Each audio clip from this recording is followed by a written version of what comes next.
Hey, tiny truckers, I hope everybody's doing good out there in RC land. This is Adam here with Bigfoot RC, and welcome back to the channel. I thought today would be a good day to kick off our Red Cat 6.4 RC four-wheel drive Blazer build. So like we mentioned in a previous video, we've got a stock Red Cat 6.4 chassis, and I have a RC four-wheel drive Blazer body, and we're going to make these two work together. I have done two of these builds previously. Super fun builds. It's amazing, I'll say, how little work you got to do to make this chassis work with the body. Obviously, you got to do some cutting and chopping and whatnot. But because the wheelbase on this lines up dang near perfectly, that's a lot of work out of there. So I'm not going to just build a Blazer. I've been thinking long and hard about this, and as we walk through the process, I'm going to try some things that are a little bit outside of my wheelhouse, and some things that I haven't done yet. But eventually what we're going to do is chop off the back, and we're going to do a pickup truck conversion on this, and I'm going to leave it at that, not say too much else. But before we get too far into this, we've got to take the Blazer body apart, get the interior out, drop all the chrome and everything off, so we got a better look at what needs to be cut. And same thing with the 6.4 chassis. I got to strip it down so I can get everything out of the way and start doing modifications. So I think this video we're going to do real quick blow apart on this, and we'll try to get this fitted onto the chassis just so you can see how easily it fits on, and we'll chat in a little bit. So let me set up this camera and start blowing this thing apart.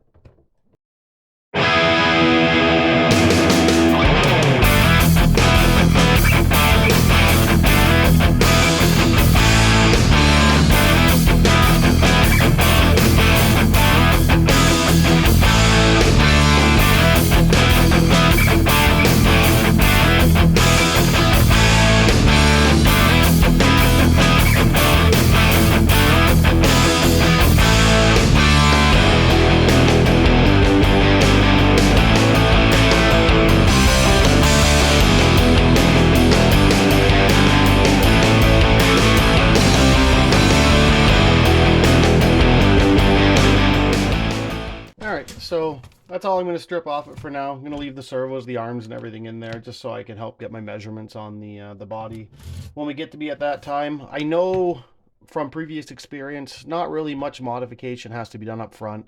Got to do a little bit of trimming of the fenders to get them to tuck in nice, but remarkably, the body, when it sits, the inner fenders look fantastic. On the back end, I'll have to take the measurements, but I do know we've got to do some cutting.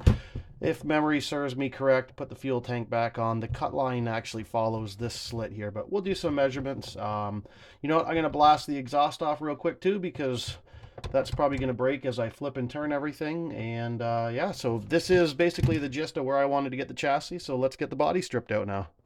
All right, so I mostly just want to take the cap off and take the hood off, all the accessories and everything off, because as we start measuring to cut, a lot easier if I don't have to fiddle around with all of that stuff. The hood's nice to come off, so obviously you can see through under the chassis. And then the interior has to come out to clear all of the servos on the Red Cat chassis. One of the Blazers I did do, baby blue, it's with Richard Howard now of Tiny Tire RC. I had to completely modify the interior tray because I still wanted a full interior, so I tore it apart, rebuilt the whole thing out of styrene, and it hit everything really nicely. We'll do that again, but anyways, got to come off, so let's get this thing stripped down and ready for the next step.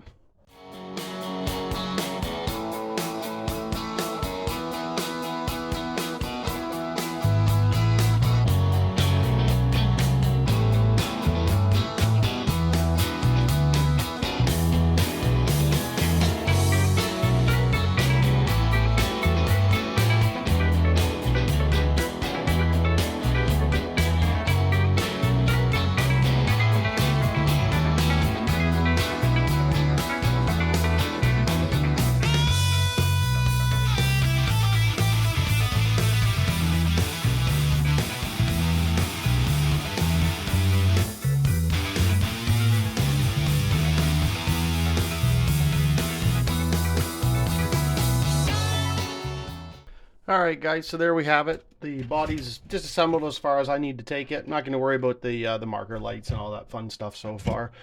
But you need to be able to access everything in there. So let me grab the chassis here, and we'll do a bit of test fitting and show you some of the cut lines we need to do next. Alright guys, there's the chassis. I think I'm going to have to pop the back servos off because the servo arms are going to get in the way of a test fitment. But, we'll see. Yeah, they're already hitting. So let's zip those off real quick here and then continue on.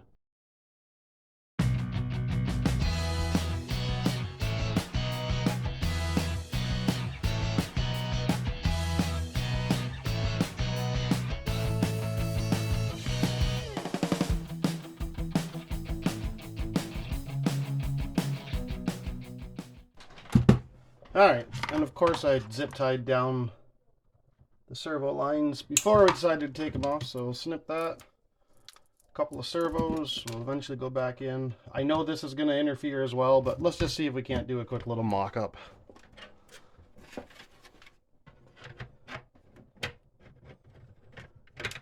Yep, gotta pull the tranny out, so let's do that now quick.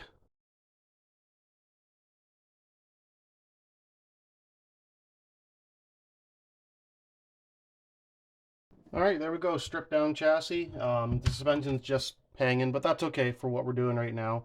I gotta leave the front all together because the interior is out of the body, so we should have no problem clearing it. Still gotta take the exhaust off like I told you guys, but we'll do that off camera here. So we'll just do a quick mock-up, determine where we need to cut back here. I think we'll do the cut this video. We'll get the truck mounted, chit-chat a little bit, and then that'll be it for the day. So, anywho, like I said, the wheelbase is pretty close on these to begin with. One of the things I realized right away was some of the guys are narrowing their chassis. If you're doing the Blazer as it sits, you can get a fair bit of flex on them. And what I realized, the first one I did was, if you flex out the body over the existing rails that are on it, you don't really have to mock up anything for a body mount. It literally hugs the chassis. So you can see here our body rails, they're not sitting totally flush because we still have to do our cutout back, so we're getting a bit of binding. But you could legitimately build this, slide the chassis on, flex the body out a little bit. It's going to wrap back around, and it's going to give you a bit of a simulated body drop. But there's a quick little mock-up of what it looks like. It's not sitting anywhere near as low as we want it to sit quite yet, but anyways, you can see the wheelbase, like I said, lines up relatively close. We'll need to do a little bit of adjustment on there once we get into it, but I mean, if you're looking to do a really cool Blazer project without having to do a lot of modifying and cutting, this is it. I will say that, you know, we're going to take this a little bit further. You know, you've got to do some cutting and trimming of the inner fender on the rear side. We got to cut the back, obviously. But for mocking the back, it's not really all that difficult. If I overshoot and cut a little bit too much off, I'm not concerned because I'm going to make some custom body mounts for this anyways. The front is literally just locked in with the body itself. You can see the wheel wells, they fill out really nicely. We'll have to do a bit of trimming. This also is on the other two that I built. I was able to take the SSD motor cover and drop it in. I had to do some modifying and cutting. It really did a nice job of hiding the mechanism and the gearing up there. I'll try to get some video of that from Richard if he'll oblige me. But let's cut the back. We'll get the body sitting right where we want it, and let's see how that goes.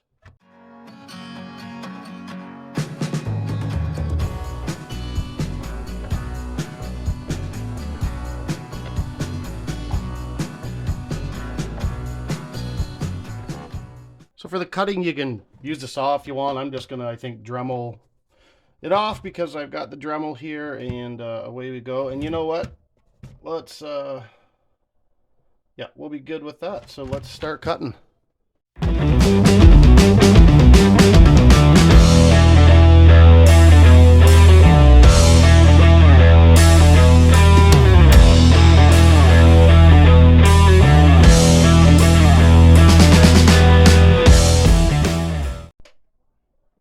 All right, just like that, we're through. Yeah, I'm sure there's better ways to cut it. The Dremel's what I had kicking around today, so that's what we grabbed. And with any luck, we've probably trimmed off enough. If we grab the body, we should be able to drop that back on and find out in a second. So like I said, just stretch sides. Is it the best way? Maybe not. I don't know. It hasn't failed me yet. And like I said, it's kind of like free body bounce. Make sure everything clears all the way around. There. So you'll see how it dropped itself in, and it's sitting kind of low. You know, we got to get the front to be sitting just a little bit on the higher side here. But you'll get the gist of it as we go through it here. And it's almost like it does its own little body drop as well on there.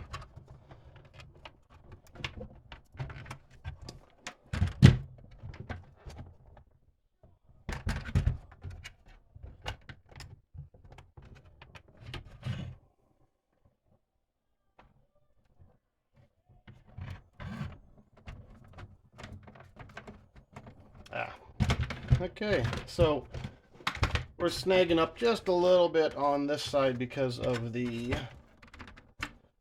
inner fender doesn't want to drop. So once we get the inner fender trimmed, it'll drop down better. But yeah, so I mean, there you have it. It's I'm gonna move the camera here for a sec, so bear with me and don't freak out. But so there you have it. I mean, it's basically there. There's a lot more trimming that has to happen. There's a lot more cutting and so forth.